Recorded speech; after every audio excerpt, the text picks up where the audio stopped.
Hello guys, আজকে সকালে উঠে আগে নাস্তা করলাম, আর নাস্তা করার পরে দুপুরে মুড়ি নিয়েছিলাম। আর আজকে 2.5 ঘন্টা দাঁড়াইছিলাম ব্যাংকে যাওয়ার পর। আমার সাথে কি এরকম হইলো আমি কখনো এটা কল্পনা করি নাই। হ্যালো গাইস, আশা করি সবাই ভালো আছো, আমিও ভালো আছি। আজকে সকালে উঠে আগে নাস্তা করলাম, আর নাস্তা করলাম কলা পাউরুটি দিয়ে।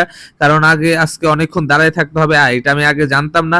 আর ব্যাংকে যাওয়ার পরে দেখি এই অবস্থা। ব্যাংকে যাওয়ার পরে 2.5 ঘন্টা দাঁড়াইছিলাম, আর এত ভিড় ছিল, 60 জন মানুষ ছিল সিরিয়ালে। এই জন্য আমি ছিলাম হলো 55 নাম্বার সিরিয়ালে। আর এত বড় একটা সিরিয়াল থাকবে এটা আমি কখনো কল্পনাও করি নাই। তারপর আমার বন্ধুকে ফোন দিয়েছিলাম, ও বলতেছে ওর একটা কাজ ছিল, এই জন্য আমি একাই দাঁড়াইছিলাম। আর ওর একটা কাজ ছিল, এই জন্য আসতে পারে নাই। এই জন্য আমি একাই দাঁড়াইছিলাম। আর দাঁড়ায় থাকার পরে তো আমি বিলের কাগজ নিয়ে দাঁড়াইছিলাম। দাঁড়ায় থাকার পরে কারণ আজকে লাস্ট ডে, এর জন্য আরো বেশি সমস্যা, এই জন্য এত ভিড়।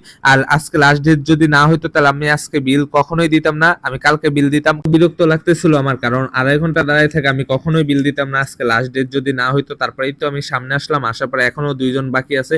আর যারা এখনো পেজটা ফলো দাও না, প্লিজ পেজটা ফলো দাও, লাইক কমেন্ট শেয়ার করো। তারপরেই তো আমি সামনে আসলাম, আসার পরে এই 2 জনের পরে আমার বিল অবশেষে 2.5 ঘন্টা পরে আমি বিল দিয়ে বের হলাম। আর বের হওয়ার পরে ওকে ফোন দিলাম, ও বলতেছে সামনে দাঁড়ায় আছে, আমি এখন সামনে যাইতেছি, আর 2 মিনিট হাঁটতে হবে, তারপর ওর সাথে দেখা হবে। তারপরেই তো মুড়ির এখানে আসলাম, আর 2 জন মুড়ি নিলাম। ওর একটা কি যেন কাজ আসলে ওই কাজটা করছে। তারপর ও হলো এখান থেকে মুড়ি নিল, আমি মুড়ি নিলাম।